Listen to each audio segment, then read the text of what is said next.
नमस्कार आदाब दोस्तों, चलिए आज 31 जनवरी सुबह देश की ताजा बड़ी खबरें आपको लिए लेकर हाजिर हैं। चलिए दोस्तों, सबसे पहले डालते हैं सिर के ऊपर।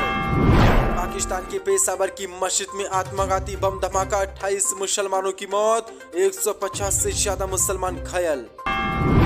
श्रीनगर में बीजेपी आरएसएस पर जमकर बरसे, राहुल गांधी बोले हिंसा करवाते हैं पीएम मोदी और अमित शाह। उड़ीसा से मोदी और अमित शाह को लगा जोरदार झटका, पूर्व सीएम ने बेटे समेत छोड़ी पार्टी, जल्द कांग्रेस पार्टी में हो सकते हैं शामिल। केरल के सीएम पिनराई विजयन ने आरएसएस पर बोला तीखा हमला, कहा मुसलमानों और ईसाइयों को देश का दुश्मन मानती है आरएसएस। बीजेपी को लगा तगड़ा झटका, शिष्या से दुष्कर्म मामले में आसाराम बापू दोषी करार, गांधीनगर की कोर्ट आज करेगी सजा का ऐलान। उत्तर प्रदेश के गोरखनाथ मंदिर पर हमला करने के आरोपी अहमद मुर्तजा दोषी करार, कोर्ट ने सुनाई फांसी की सजा। अखिलेश यादव ने बनाया पिछड़ों, दलित और मुसलमानों का कॉम्बिनेशन, बीजेपी को लोकसभा चुनाव में घेरने का खाका तैयार। बॉक्स ऑफिस पर पठान का शानदार प्रदर्शन देख बौखलाई बीजेपी भक्त कंगना रनौत, बोली ये कंट्री सिर्फ करती है खान्स को पसंद। तो दोस्तों, सभी खबरों को एक एक कर विस्तार से आपको बताने वाले, वीडियो को दिल से लाइक कर चैनल को सब्सक्राइब जरूर कर लें। इसी के साथ पहली फड़ी की मनकालकेशन, पाकिस्तान के पेशावर की मस्जिद में आत्मघाती बम धमाका, 28 मुसलमानों की मौत, 150 से ज्यादा घायल, 64 पदें। पाकिस्तान की धरती एक बार फिर से कल भीषण बम धमाके के बाद कई लोगों के खून से लाल हुई है। कल दोपहर में पेशावर शहर की एक मस्जिद में ये भीषण बम विस्फोट हुआ, जिसमें कम से कम 28 मुसलमानों की जान चली गई है, जबकि 150 से ज्यादा मुसलमान घायल हुए हैं। डॉन रिपोर्ट के अनुसार धमाका दोपहर करीब 1:40 पर हुआ, जब शहर के पुलिस लाइन इलाके में स्थित एक मस्जिद में मुसलमान जोहर की नमाज को अदा कर रहे थे। पेशावर के एक पुलिस अधिकारी ने बताया कि धमाका इतना जोरदार था कि इससे मस्जिद का एक ईसाई पूरी तरह ढह गया है, जिसकी चपेट में कई लोग आ गए, उनकी जान चली गई। जो बड़ी अपडेट निकल के सामने बताया जा रहा है कि जो मस्जिद की सब थी जहाँ पर लोग नमाज पढ़ रहे थे, वहीं पर एक शख्स बम बांधे हुए था, वो वहां पर फटा, जिसके बाद अब तक 28 मुसलमानों की मौत हो गई, 150 से ज्यादा घायल बताए जा रहे हैं। इसी के साथ पड़ी की मनकालकेशन, उड़ीसा से मोदी को लगा बड़ा झटका, पूर्व सीएम ने बेटे समेत छोड़ी पार्टी, 64 पदें। उड़ीसा से आज मोदी और अमित शाह को बड़ा झटका लगा। दरअसल आपको बता दें, उड़ीसा राज्य के पूर्व मुख्यमंत्री गिरिधर गम्मांग और उनके बेटे शिशिर गम्मांग ने भाजपा से इस्तीफा दे दिया है। प्रेस कॉन्फ्रेंस करते हुए पूर्व सीएम ने इसका ऐलान कर दिया। उन्होंने अपना और बेटी का इस्तीफा राष्ट्रीय अध्यक्ष जेपी नड्डा को भेज दिया है। गिरिधर गम्मांग 9 बार संसद के सदस्य रह चुके हैं। उन्होंने 2015 में कांग्रेस पार्टी को छोड़कर बीजेपी का दामन थामा था। बीजेपी से इस्तीफा देने के बाद पूर्व मुख्यमंत्री ने कहा कि मैंने महसूस किया कि मैं पिछले कई सालों के दौरान उड़ीसा में अपने लोगों के लिए राजनीतिक, सामाजिक और नैतिक कर्तव्य का निर्वहन करने में असमर्थ हूँ, इसलिए मैं तत्काल प्रभाव से भाजपा की प्राथमिक सदस्यता से इस्तीफा देता हूँ, कृपया इसे स्वीकार करें। जो बड़ी अपडेट निकल के सामने, तगड़ा झटका बीजेपी को उड़ीसा से लगा है और पूर्व मुख्यमंत्री समेत उनके बेटे ने बीजेपी से इस्तीफा दे दिया है, फिर कांग्रेस पार्टी में ये शामिल हो सकते हैं। इसी के साथ बड़ी की मनकालकेशन, श्रीनगर में बीजेपी आरएसएस पर बरसे राहुल गांधी, कहा हिंसा करवाते हैं मोदी और अमित शाह, 64 पदें। कांग्रेस सांसद राहुल गांधी ने श्रीनगर में प्रधानमंत्री मोदी, गृह मंत्री अमित शाह और राष्ट्रीय सुरक्षा सलाहकार अजीत डोभाल पर जमकर निशाना साधा। भारत जोड़ो यात्रा के समापन के मौके पर राहुल गांधी ने कहा कि पीएम मोदी और अमित शाह, अजीत डोभाल हिंसा करवाते हैं। पीएम मोदी और अमित शाह और आरएसएस के लोगों ने हिंसा नहीं देखी है, वे डरते हैं। बीजेपी का कोई नेता यहाँ पैदल ऐसे नहीं चल सकता, इसलिए नहीं कि जम्मू कश्मीर के लोग उन्हें चलने नहीं देंगे, बल्कि इसलिए क्योंकि वे डरते हैं। राहुल गांधी ने कहा कि जम्मू कश्मीर प्रशासन ने कहा कि अगर आप पैदल चलोगे तो आप पर ग्रेनेड फेंका जाएगा, तो मैंने सोचा क्यों ना मुझसे नफरत करने वालों को एक मौका दूं, ताकि वे मेरी सफेद टी शर्ट का रंग लाल कर दें। लेकिन जम्मू कश्मीर में मुझे ग्रेनेड नहीं, दिल खोलकर प्यार मिला। जो बड़ी अपडेट निकल के सामने, जोरदार हमला बीजेपी, आरएसएस और मोदी पर राहुल गांधी ने ये बोला है। बड़ी मनकालकेशन, केरल के सीएम विजयन ने आरएसएस पर बोला तीखा हमला, कहा मुसलमानों और ईसाइयों को देश का दुश्मन मानती है आरएसएस, 64 पदें। केरल के मुख्यमंत्री पिनराई विजयन ने आरएसएस पर मुसलमानों और ईसाइयों को राष्ट्र का दुश्मन मानने का आरोप लगाया। उन्होंने कहा कि इस तरह के विभाजनकारी कार्यों के खिलाफ सभी लोगों को एकजुट होना चाहिए। मुख्यमंत्री ने कहा कि बीजेपी और आरएसएस ने ये स्पष्ट कर दिया है कि उनका उद्देश्य भारत को हिंदू राष्ट्र में तब्दील करना है। उन्होंने आरोप लगाया कि केंद्र की सत्ताधारी पार्टी एक ऐसे राजनीतिक समूह की अनुयायी है जिसने स्वतंत्रता संग्राम में भाग नहीं लिया। केरल के सीएम ने आरोप लगाया कि संविधान पर हमलों के अलावा इतिहास को फिर से लिखने की कोशिश की गई है।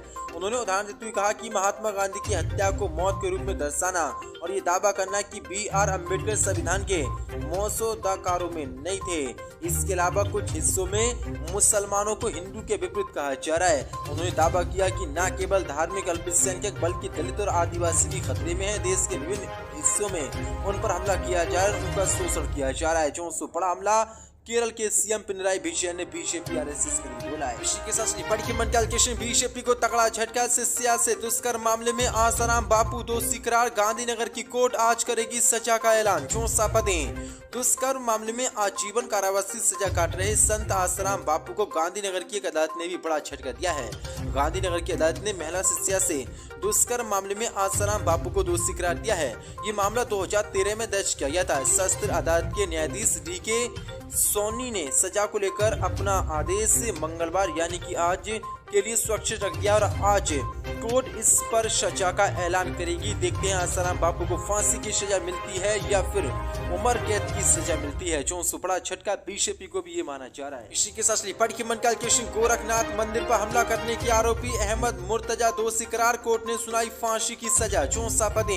उत्तर प्रदेश के गोरखनाथ मंदिर में घुसकर सुरक्षा कर्मियों पर हमला करने के आरोपी अहमद मुर्तजा को ATS NIA स्पेशल कोर्ट ने दोषी करार देते हुए फांसी की सजा सुनाई है। अहमद मुर्तजा UPA देश के खिलाफ जंग छेड़ने और जानलेवा हमले में दोषी पाए गए हैं। इस मामले में 9 महीने में सुनवाई पूरी होने के बाद सजा सुनाई गई है। गौरव तलब है कि बीते साल अहमद मुर्तजा ने गोरखनाथ मंदिर में घुसकर पुलिस कर्मियों पर हमला किया था, जिसके बाद 4 अप्रैल 2022 को गोरखनाथ थाने में मामला दर्ज किया गया था। लेकिन बड़ी अपडेट निकल के सामने आ रही है। मुसलमान है अहमद मुर्तजा, इसको कोर्ट ने सीधा फांसी की सजा सुना दी है। इसी के साथ लिपट की मंडल के बॉक्स ऑफिस पर पठान का शानदार प्रदर्शन देख बौखलाई बीजेपी भक्त कंगना रनौत। बोली ये कंट्री सिर्फ खान को पसंद करती है। बॉलीवुड एक्ट्रेस और बीजेपी की भक्त कंगना रनौत एक बार फिर से ट्विटर पर वापस आ चुकी हैं। आते ही उन्होंने एक बार फिर से बॉलीवुड पर निशान साधा है। दरअसल शाहरुख खान की फिल्म पठान की कामयाबी को देख बीजेपी और ये कंगना रनौत पूरी तरीके से बौखला चुकी है। इस बीच अब बड़ी अपडेट निकल के सामने रही। पठान फिल्म की सक्सेस को देखते हुए कंगना रनौत ने लिखा कि बहुत अच्छा एनालिसिस है। ये कंट्री सिर्फ और सिर्फ खान को प्यार करती है और मुस्लिम एक्टर्स को पसंद करती है। उन्होंने आगे कहा ये गलत होगा कि हम इंडिया पर हेट और फासिज्म के आरोप लगाए। पूरी दुनिया में भारत की तरह और कोई कंट्री नहीं है। कंगना रनौत के इस ट्वीट ने साफ जाहिर हो रहा है कि उन्हें पठान की कामयाबी से खुशी नहीं हुई। बड़ी अपडेट निकल के सामने किस तरह से आप बयान दे रही, क्योंकि शाहरुख खान की फिल्म पठान ने पूरे देश समेत विदेशों में इतिहास रच दिया है और 5 दिन में 550 करोड़ रुपए की कमाई कर दी है। इसी के साथ की मंडल के शानी बीजेपी को तगड़ा झटका। अखिलेश ने बनाया बिछड़ों, दलितों और मुस्लिमों का कॉम्बिनेशन। बीजेपी को 2024 के लोकसभा चुनाव में घेरने का खाका तैयार। समाजवादी पार्टी ने हाल ही में घोषित अपनी राष्ट्रीय कार्यकारिणी में बिछड़ों, मुस्लिमों, दलितों का कॉम्बिनेशन बनाकर बड़ा दांव चला है। राजनीतिक पंडितों के अनुसार अखिलेश यादव ने लोकसभा चुनाव में बीजेपी घेरने की रणनीति पर अमल शुरू कर दिया, जिसकी झलक पार्टी की राष्ट्रीय कार्यकारिणी में देखने को मिली। और राजनीतिक जानकारियों की माने तो अखिलेश यादव OBC वोटों में खासकर नॉन यादव की गोलबंदी में लगे हैं। इसी कारण वो जातीय समीकरण की बिसात को ढंग से बिछाने में लगे हैं। वह चाहते हैं कि OBC को लामबंद करने के लिए एक के बाद एक मुद्दे देते रहें। इसी कारण स्वामी प्रसाद मौर्य लगातार रामचरितमानस को लेकर सवाल उठा रहे हैं। राष्ट्रीय कार्यकारिणी में मौर्य ही नहीं, BSP और कांग्रेस से आए कई नेताओं को खासी अहमियत मिली है। बताया जा रहा है कि ठीक ऐसे ही किसी कॉम्बिनेशन की झांकी प्रदेश की टीम में दिखेगी।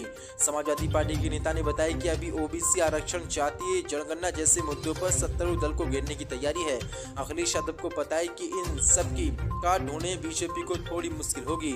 इसी कारण इन मुद्दों पर जिलों में भी रणनीति बनाई जा रही है। वहीं जाति के हिसाब से भी पार्टी में समायोजन की तैयारी है। विधानसभा चुनाव में मुद्दे दूसरे थे, अब इन मामलों को उठाकर राष्ट्रीय स्तर तक ले जाया जा सकता है। पिछड़ी जातियों को बीजेपी ने लोकसभा चुनाव से अपने पाले में कर रखा है। थोड़ा इस चुनाव में यादव और मुस्लिम गैर यादव बिरादरी का कुछ हिस्सा SP को मिला था, बाकी बीजेपी ने बाजी मान ली। उसी का नतीजा रहा कि उनकी सरकार बन गई। लेकिन मैनपुरी के लोग उपचुनाव में जिस प्रकार यादव के अलावा दलितों का वोट भी मिला, उससे पार्टी ने एक बार फिर से दलितों को महत्व देना शुरू कर दिया है। इस बीच बड़ी अपडेट निकल के सामने राजनीतिक विश्लेषण प्रसून पांडे कहते हैं कि कल घोषित हुई समाजवादी पार्टी की राष्ट्रीय टीम को देखें तो 11 यादव 9 मुस्लिम को पद देकर सामाजिक संतुलन साधने का प्रयास किया गया है।